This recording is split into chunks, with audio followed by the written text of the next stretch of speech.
देखो भैया, ये क्वेश्चन हमारे सामने है 2006 में आया है, ठीक है। अब यहाँ पर जो इसका डायग्राम बना हुआ है वो देखने में ऐसा लग रहा है कि ये व्हीटस्टोन ब्रिज का डायग्राम है। अच्छा, व्हीटस्टोन ब्रिज में होता क्या है कि यहाँ पर कुछ ऐसा डायग्राम दिया रहता है जिसमें P/Q बराबर R/S का जो रेशियो होता है वो आपस में बराबर आता है, ठीक है। जब ये रेशियो बराबर आता है तब हम लोग कहते हैं कि ये ब्रिज जो है वो बैलेंस है, ठीक। बैलेंस होने का मतलब क्या होता है कि यहाँ पर जो गैल्वेनोमीटर जुड़ा हुआ है इसके वायर का यहाँ पर जो ए पॉइंट है और यहाँ पर जो बी पॉइंट है, इन पॉइंट का पोटेंशियल आपस में बराबर होता है। हम जानते हैं कि करंट का फ्लो कब होता है, जब वो पोटेंशियल में डिफरेंस हो। अगर ए पॉइंट और बी पॉइंट का पोटेंशियल बराबर है, पोटेंशियल में कोई डिफरेंस नहीं है, तभी इस वायर में करंट का फ्लो नहीं होगा। यानी जो गैल्वेनोमीटर है इसमें जो डिफ्लेक्शन है वो कितना दिखाई देगा, 0। तब हम लोग क्या करते हैं, जब इस वायर में करंट का फ्लो ही नहीं होगा तो इस वायर को हम लोग आराम से हटा सकते हैं, ठीक है।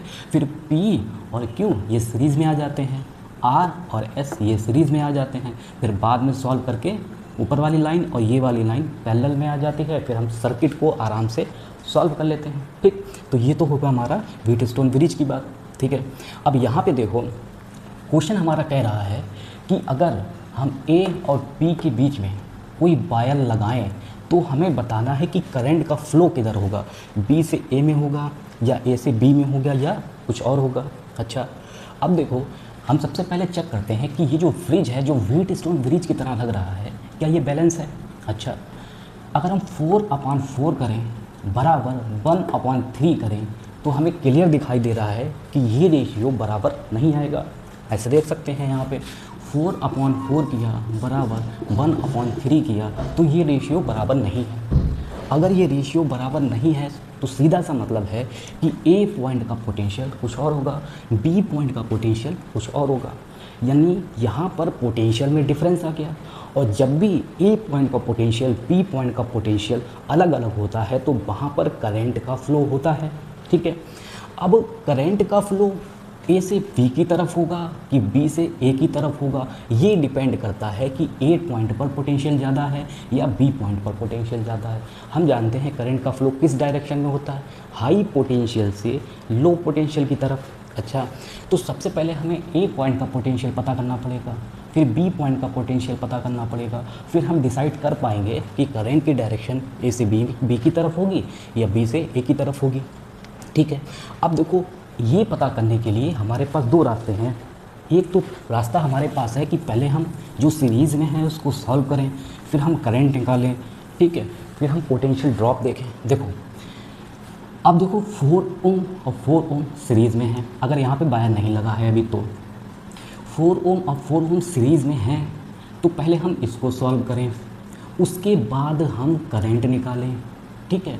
करंट निकालने के बाद फिर हम 4 ओम में देखें कि पोटेंशियल का कितना ड्रॉप हुआ है, ठीक है। यानी हमारे पास भी है ये टोटल, कुछ ये खा जाएगा, जो बचेगा वही तो आगे जाएगा, यानी ए पॉइंट पर वही पोटेंशियल हमें मिलेगा। फिर हम इसको भी वैसे ही सॉल्व करें, ये और ये सीरीज़ में है, फिर हम करंट निकालें, ठीक। करंट निकालने के बाद हम देखें कि 1 ओम रजिस्टर में कितना पोटेंशियल का ड्रॉप हुआ है। थोड़ा पोटेंशियल यहाँ पे चला जाएगा, जो बचेगा वही आगे जाएगा, यानी वही बी पॉइंट पर पहुँचेगा, तो हम यहाँ पे निकालें। अब देखो, इसमें करंट निकालना पड़ रहा है, ये 4 ओम और 1 ओम 3 ओम ये सॉल्व करने पड़ रहे हैं, तो ये थोड़ा लॉन्ग मेथड है। हम लोग यूज करते हैं VDR, वोल्टेज डिवाइडिंग रूल। इसमें क्या होता है, पहले इसको समझते हैं। देखो, जैसे हम रेफरेंस मानते हैं अर्थ को, तब हम वहाँ पर किसी बॉडी को अपवर्ड डायरेक्शन में फेंकते हैं, तब हम कहते हैं कि हमने अर्थ को रेफरेंस मान लिया है, यानी अर्थ की जो पोटेंशियल एनर्जी है वो 0 मान ली है। अब जैसे जैसे कोई भी बॉडी ऊपर जाती रहेगी तब क्या होगा, उसकी पोटेंशियल एनर्जी इंक्रीज़ होगी, ठीक। अर्थ को मान लिया है रेफरेंस लेवल, वहाँ पर क्या है, पोटेंशियल एनर्जी 0 है। अच्छा, वैसे ही हम लोग यहाँ पे भी करते हैं, जो यहाँ पर टोटल पोटेंशियल दिया होता है उसको हम लोग यहाँ पे लिख देते हैं ऐसे करके, ठीक। और यहाँ पर जो नेगेटिव टर्मिनल होता है ये, ठीक, इसको हम लोग मान लेते हैं रेफरेंस लेवल पर हमने पोटेंशियल क्या ले लिया, 0, और पॉजिटिव टर्मिनल पर जो दिया हो वही चीज़ यहाँ पे लिख देंगे, ठीक। अब फार्मूले में क्या करना होता है, देखो हमें चाहिए है ए पॉइंट पर पोटेंशियल, तो हम लोग लिखेंगे BA, ठीक। पहले तो जो पोटेंशियल दिया हो, जो भी यहाँ पे बैटरी का दिया हो पोटेंशियल, उसको रख देंगे। ठीक है, वो रख दिया। उसके बाद हम लोग नीचे तो रखेंगे टोटल रेजिस्टेंस। ठीक, कितना है 4 + 4। ठीक, अब ऊपर रखने की बारी आई। ठीक, अब ध्यान देना कि ऊपर हम लोग कौन सा रजिस्टर रखेंगे। ठीक है, ऊपर हम लोग वो रजिस्टर रखेंगे जिस पॉइंट पर हमें पोटेंशियल चाहिए है और जो हमने रेफरेंस लेवल माना है। यानी जिस पॉइंट पर हमें पोटेंशियल चाहिए और रेफरेंस लेवल के बीच में जो रजिस्टर होगा उसको हम लोग ऊपर रखेंगे। यहाँ पर ए पॉइंट का हमें चाहिए है पोटेंशियल और ये है हमारा रेफरेंस लेवल। इसके बीच में कौन सा रजिस्टर आ रहा है 4 ओम, तो इसको हम लोग रख देंगे ऊपर। ठीक है, अब इसको पहले हम लोग सॉल्व कर लेते हैं। सॉल्व करेंगे तो ये हो जाएगा 4 और ये हो जाएगा 2 × 4, तो ये 4 से 4 कैंसिल, तो VA हमारा आ गया B/2। ठीक है, ऐसे ही हम लोग निकालते हैं B पॉइंट पर VDR यूज करके। ठीक, ये थोड़ा शॉर्ट मेथड, देखो करंट भी नहीं निकालना पड़ा यहाँ पे, सीधे हम लोग निकाल सकते हैं। निगेटिव टर्मिनल को हमने रेफरेंस लेवल ले लिया और जो वोल्टेज यहाँ पे दिया हो वो उसको हमने यहाँ पे रख दिया। ठीक है, अब ये भी वही करेंगे, हमें चाहिए है B पॉइंट पे। B पॉइंट पे इसमें क्या करेंगे, जो बैटरी का दिया हुआ है जैसे यहाँ पे रखा था वो रख दिया। ठीक, अब नीचे तो टोटल रखेंगे 1 और 3।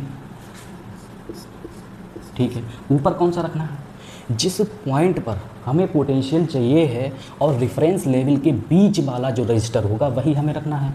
रेफरेंस लाइन हमारी ये है, निगेटिव टर्मिनल को हमने रेफरेंस लेवल लिया है और ये है हमारा पॉइंट, यहाँ पर हमें चाहिए है पोटेंशियल। तो रेफरेंस लेवल और जिस पॉइंट पर पोटेंशियल चाहिए है उस पॉइंट के बीच में कौन सा रजिस्टर है 3 ओम। ठीक, अब इसको सॉल्व कर लेते हैं, तो ये हो गया V, ये हो जाएगा 3B/4। अब देखो इसको सॉल्व करेंगे तो हमें मिलेगा, यहाँ पर पॉइंट अगर हम लगाएं तो ये 7 बार जाएगा, 4 7 = 28 और फिर पॉइंट लगा हुआ 0 बोलेगा तो ये 5 हो जाएगा। ठीक है, यानी BV हमारा आया है 0.75। ठीक है, और ये जाएगा 0.5, तो VA हमारा आएगा 0.5 वोल्ट। ठीक है, अब देख के हम लोग बता सकते हैं कि किस पॉइंट का पोटेंशियल ज़्यादा है। साफ दिखाई दे रहा है 0.75 है, ये 0.5 है, यानी कि VV भी हमारा ज़्यादा है BA से। ठीक है, तो हमें पता है कि हाई पोटेंशियल से लो पोटेंशियल की तरफ करंट का फ्लो होता है। B हमारा हाई पोटेंशियल पर है, A हमारा लो पोटेंशियल पर 0.5 है और B हमारा 0.75 है। यानी B हमारा हाई पोटेंशियल पर है, A हमारा लो पोटेंशियल पर है। तो जो करंट की डायरेक्शन होगी अगर हम वायर लगाएं तो वो किधर होगी, इधर B से A की तरफ। ठीक है, तो हमारा ये वाला ऑप्शन सही हो जाएगा, A वाला। ठीक है, तो A वाला ऑप्शन हमारा सही हो जाएगा। सिंपल सी बात थी, समझ में आई। सबसे पहले हम लोग ने चेक किया ब्रिज बैलेंस नहीं था, फिर हम लोगों ने क्या किया, VDR लगाया। VDR कैसे लगाया, जो निगेटिव टर्मिनल है इसको रेफरेंस लेवल ले लिया, इसका वोल्टेज पोटेंशियल मान लिया 0। ठीक, जो यहाँ पे दिया होता है उसको यहाँ पे रख दिया। फिर हमने क्या किया, टोटल वोल्टेज रखा। ठीक है, और नीचे तो आएगा पूरा टोटल रजिस्टर। उसके बाद ऊपर कौन सा रखना है, रेफरेंस लेवल, और जिस पॉइंट के अबाउट हमें पोटेंशियल चाहिए वो वाला बिल्कुल ऐसे ही हमने यहाँ पे किया। यहाँ पे देखो फ़ायदा ये हुआ कि एकदम डायरेक्ट हमारा पोटेंशियल आ गया। एक बात और याद रखनी है कि ये जो VDR है, वोल्टेज डिवाइडिंग रूल, ये तभी लगेगा जब हमें सीरीज़ में कुछ ऐसा दिखाई दे। किसी बीच में पॉइंट पर अगर हमें चाहिए है पोटेंशियल तब हम इसका यूज करेंगे। ठीक है, ऐसे सीरीज़ में बहुत ही सिंपल है, इसमें करंट भी नहीं निकालनी पड़ी। ठीक।